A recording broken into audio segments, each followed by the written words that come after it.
Hi, this is Lady Lex UK and this is a tutorial for Project Spark. It's request time and unfortunately I couldn't find the request. Somebody asked for rats for Project Spark. Now, we did have rats at one point. Project Spark released a DLC which had a rat model in it and it looked like this. Here was our rat model. But unfortunately it was one of the models, one of the DLCs that went when the servers were turned off, along with Noxious Bog and others. We no longer have these. If you have them in a level that you've saved, then obviously you can save these as assemblies and use them in your levels, no problem, but they are not in the gallery. And for the rest of us who unfortunately never used this rat model in any of our published levels, it's gone, so we don't have it anymore. Now here is a level that I made before we had rats. We just had the dungeon pack released and I felt it was missing some rat models, so I made these. And these are little skittish rats. They run away from you. They'll go diving into that hay bale like that. There we go. And I've got some here in this cell here. They'll run into the corners. You could make a game out of this, herding rats, try and get them through gates and things like sheepdog racing.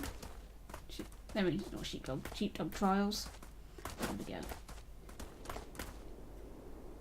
There's my rats. So if you want to know how to make these, they're quite simple. Go and have a look. And as you can see, they're actually crows. Let me just pull that crow out. And here is my rat model. I'll just detach it from my crow. There we go. So my rat model is pretty simple. You can make any rat model you like. This just happens to be mine. I've used a moustache for the legs, a rock for the body, one of those weird alien pod stand things, and some spheres for ears. But there are other things that you can use to make your rat model. It's up to you what you do. And you just make that as a model and then you attach it to your crow. And in my crow I have this brain. So it's got an AI brain which makes it sort of run around like a rat. And so for a countdown of 2 and a whole time of 4 on a loop, it's going to move at speed 0.15. And every 2 seconds on the loop, it's going to change its turn direction variable. This is a number variable, and it's a random number between 1 and 2. So while it's moving, it's going to, for 2 seconds on a loop, it's going to decide whether to turn right or left depending on that random number. If it bumps into anything, it will turn quickly away from it, and if it detects the player, it's going to switch page to our next page, which is flee from player. When it detects the player, it's going to move away from our player, and when it no longer detects the player, it's going to switch back to the wandering page. So it's a very simple wandering animal brain that's inside the crow, and then you attach your rat model to it, and then voila, you have a rat. Now obviously it doesn't look anything like the rat model that they made.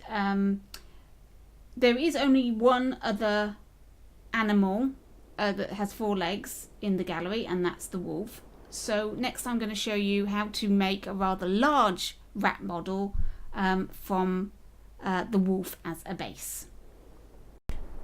So here is our rat model based on a wolf, and as you can see it's much larger than the other rats, but it looks a little bit more like the rat model that we were given. Well, sort of. I'm sure you can do a better job than me, but here we go. Here is my rat, and it's got a wolf brain in it, so it will attack, but I have changed the sound so that it makes squeaky noise when it attacks you, like so. The wolf model is a little bit cumbersome. It's rather large, and trying to cover it up with other objects makes it a little bit chunky. It sort of works. I think it's quite nice, really. So here is his body. I've used the succulent, and I've used 2 or 3 of those stuck together, different sizes, to create my body effect. I've painted my wolf pink so that I get the nice pink legs and the sort of off-white claws, which is what we had with the rat previously. I've stuck a couple of tusks on its tail socket so it will swing around as a tail. Also made that pink.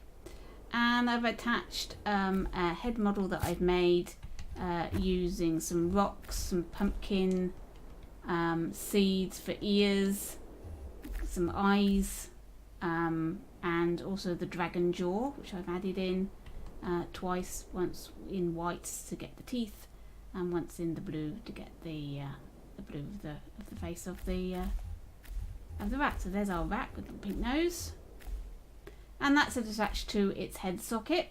Now you're probably wondering what this speaker is. In order to turn off the wolf's vocalizations, because it's built into the wolf model, you have to turn the sound off on the wolf.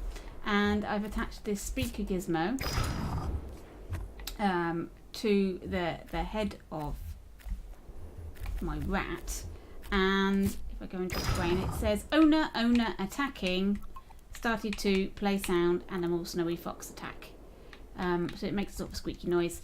You can choose whatever noises you make, and it can make a noise of a wolf if that's okay with you. That isn't a problem either.